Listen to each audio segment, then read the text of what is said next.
In line with its manifesto to make Enugu the preferred destination for business, investment and living, the administration of Governor Peter Mbah in Enugu State is pursuing the development of 10,000-hectare smart city known as the new Enugu City, which is said will rub shoulders with any great city in the world. Last year, the governor flagged off the construction of the first phase of the project, which covers 26 square kilometers. For more on this, we're now being joined by Professor Chidiebere Onyia, who is Secretary to Enugu State Government. Good day. Thank you so much for joining us on Newsday. Thank you so much. Good afternoon. Well, Professor, tell us a bit more about the new Enugu City. What does it stand for and how important is it to the people of Enugu State? So, New Enugu City is part of the manifesto His Excellency Dr. Peter Ndubisi made to the people of Enugu State. And what this city is going to cognizance of is the original set out for the city, which is an ancestral city. It's almost Enugu is over. All right, within the state. We'll have to halt this conversation and get our comms back in order, and we will be back after this short break. Please stay with us for this interview.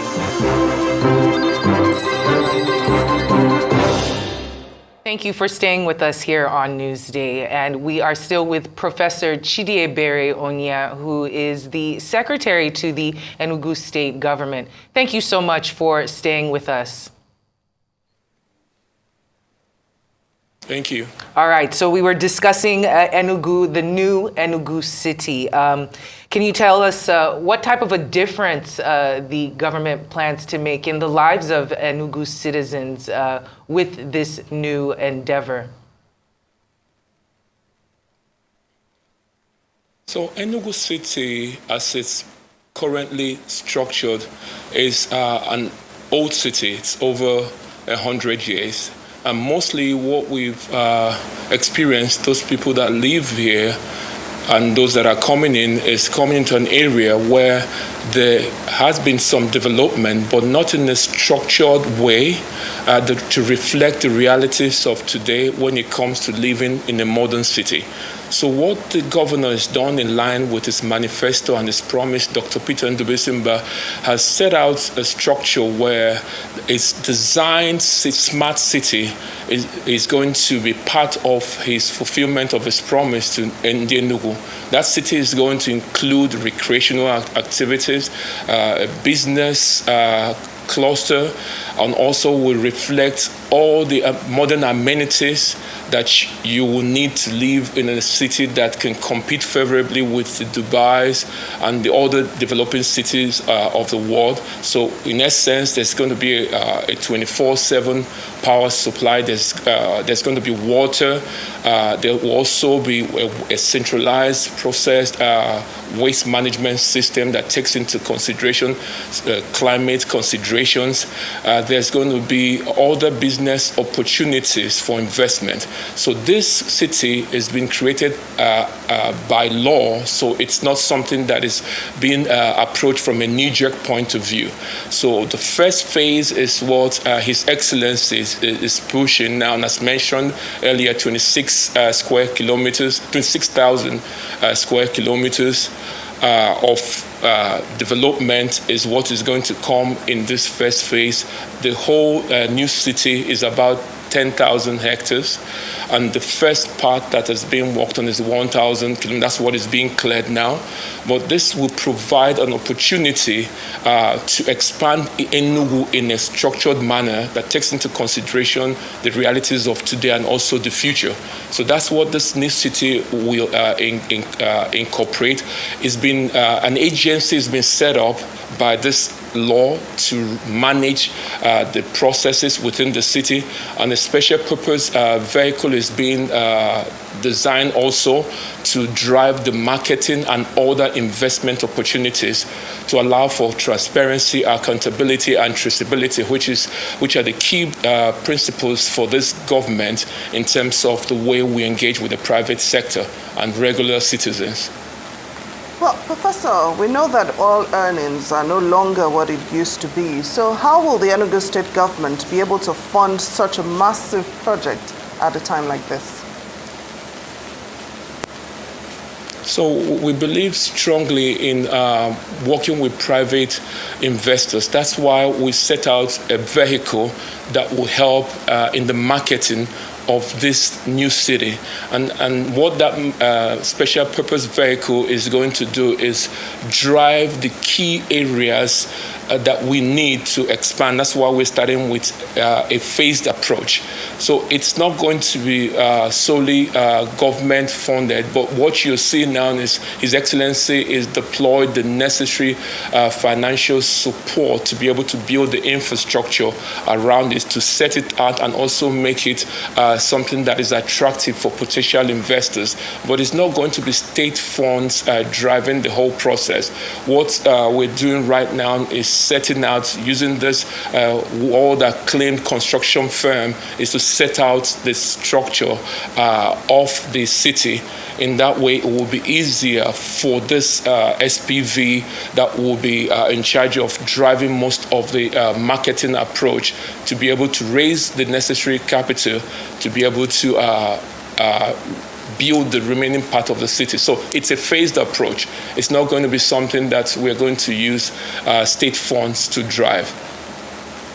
All right, thank you for that. And let's talk about the oil earnings. They are actually the new city developments around the world, since we've already gone over that. New city developments around the world involve the displacement of people, unfortunately, and also their businesses.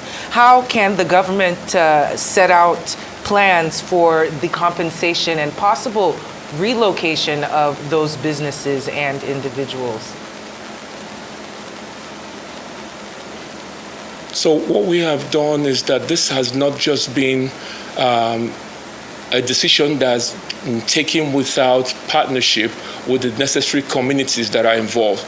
There's been several engagements. His Excellency, Dr. Peter Mba, is engaged with the communities and the community leaders over a period of time.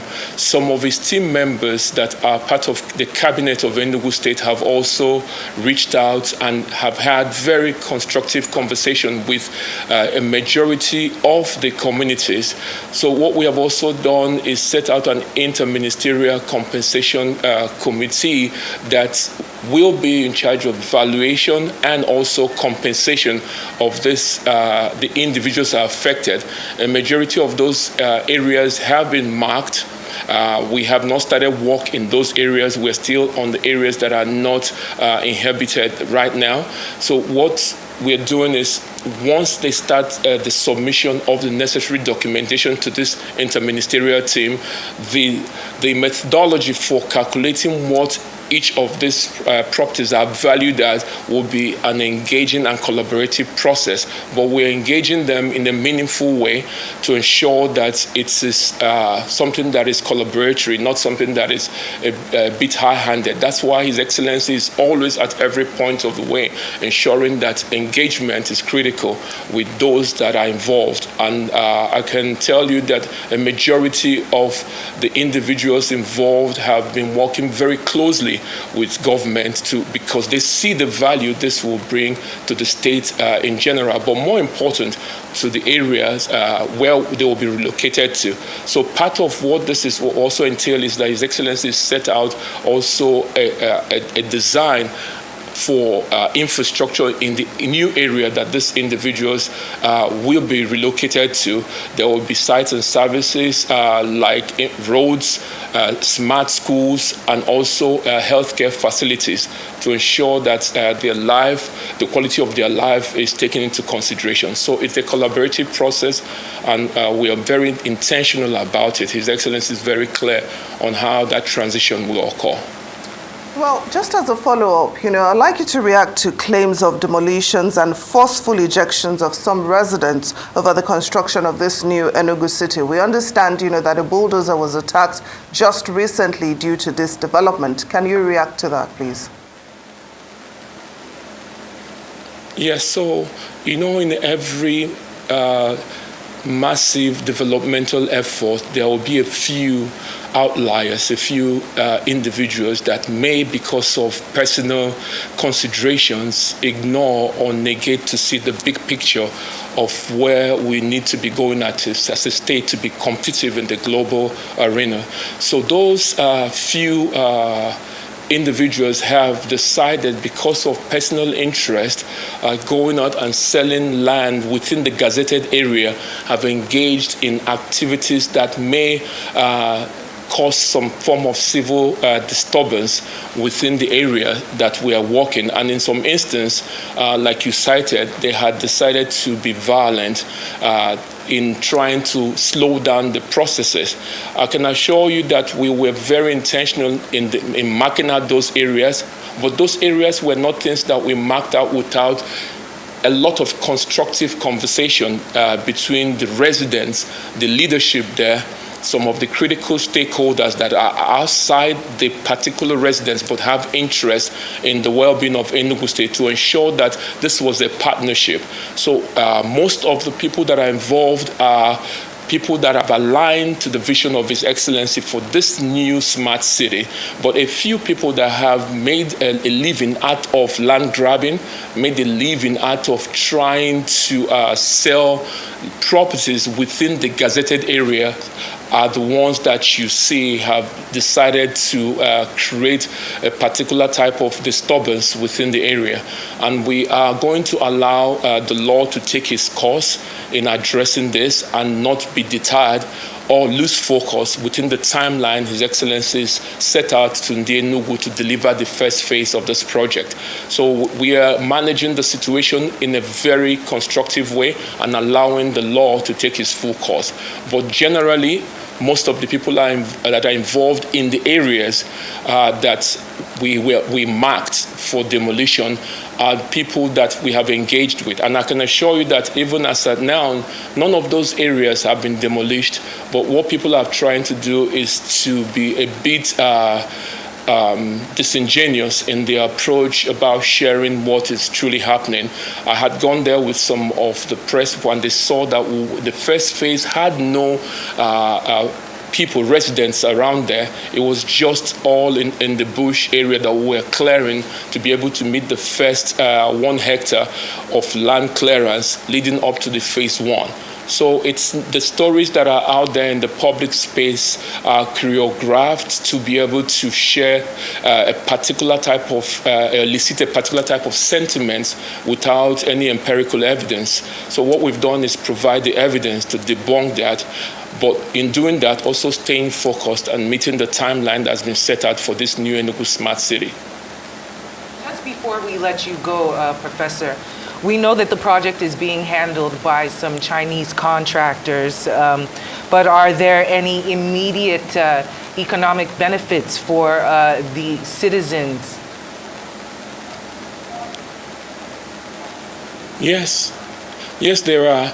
And you do know that the construction has different phases, and there are parts of the construction work that deals with local content, community members, people that have specialized skills that suit the skill set needed to deliver on specific projects within the new city are already being involved in the process. Remember, what we're doing now is the clearing. So we are working towards, as we phase out, people with specific skills are going to be involved, and these are Enugu State citizens. So there is a clear process that the integration of local content will lead to enhanced skill set for those that are involved in the process. So at the end of the day, even though they've contributed, they're also able to enhance their skills in understanding what it means to develop a new city from scratch and a new smart city that addresses what the global outlook will be for what a safe living, recreational, walking space could look like. That's what we're trying to do. So most people that are around are going to be involved in the project, not just the Chinese company that is doing most of the heavy lifting now.